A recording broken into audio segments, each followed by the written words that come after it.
जूनागढ़ से ये खबर सामने आ रही है जहां पर विदेश भेजने के नाम पर 8 लोगों के साथ लाखों रुपयों की ठगी की गई है। इस पूरे मामले में जो जानकारी सामने आई है उसके मुताबिक जूनागढ़ की यूवी टूर और करियर प्लेसमेंट कंसल्टेंट के संचालकों की ओर से धोखाधड़ी की इस वारदात को अंजाम दिया गया है। एक छात्र समेत 8 लोगों के साथ 31.10 लाख रुपयों की ठगी की गई है, जिसके मद्देनजर 3 आरोपियों के खिलाफ शिकायत दर्ज हुई है, जिनमें से 2 आरोपियों की गिरफ्तारी कर ली गई है और एक अब भी फरार है। तब इस बारे में पत्रकार परिषद का आयोजन कर जूनागढ़ के सी डिवीजन के आला पुलिस अफसर ने ज्यादा जानकारी दी है।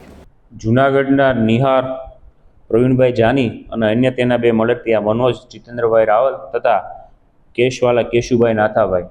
આ ત્રણેય મળી અને ફરિયાદી ભૂમિત રમેશભાઈ ગોયલ તથા અન્ય 7 કુલ 8 લોકો સાથે યુરોપના અલ્બેનિયા અને અલગ અલગ કન્ટ્રીમાં કમાવા માટે મોકલવાની વિઝા કઢાવી આપવાની લાલચ આપી તેમની પાસેથી કુલ 31,10,000 રૂપિયા જેવી રકમ ગૂગલ पे આંગડિયા અન્ય પેટીએમ મારફતે પડાવી અને તેમના સાથે તેમને ડુપ્લિકેટ વિઝા તથા ટિકિટો આપવાની હાલ છે સી ડિવિઝન પોલીસ સ્ટેશનમાં ગુનો દાખલ કરવામાં આવેલો છે, જેમાં ભારતીય ન્યાય સંહિતાની કલમ 316(2) તથા 318(4) મુજબ છે એ કાર્યવાહી શરૂ છે। આ નિહાર જાની સિવાયના અન્ય 2 આરોપી કેશુભાઈ કેશવાલા તથા જે અન્ય મનોજ રાવલ આ બંનેને રાઉન્ડ અપ કરવામાં આવેલા છે અને તેની આ દિશામાં હાલ તપાસ શરૂ છે, જેમાં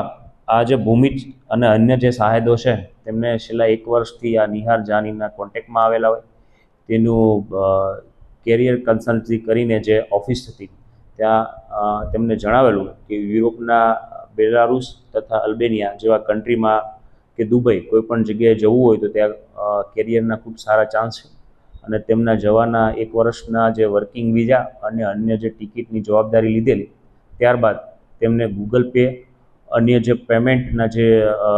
વોલેટ છે તેમના મારફતે અને આંગડિયા મારફતે છે એ રૂપિયાઓ ટ્રાન્સફર અલગ અલગ સમયે કરાવેલા। ત્યારબાદ તેમને પહેલાં બોમ્બે બોલાવેલા, પછી ડાયરેક્ટ અલ્બેનિયાની ફ્લાઇટ ના હોવાથી બેંગ્લોરથી વાયા મલેશિયાના ક્વાલાલંપુરથી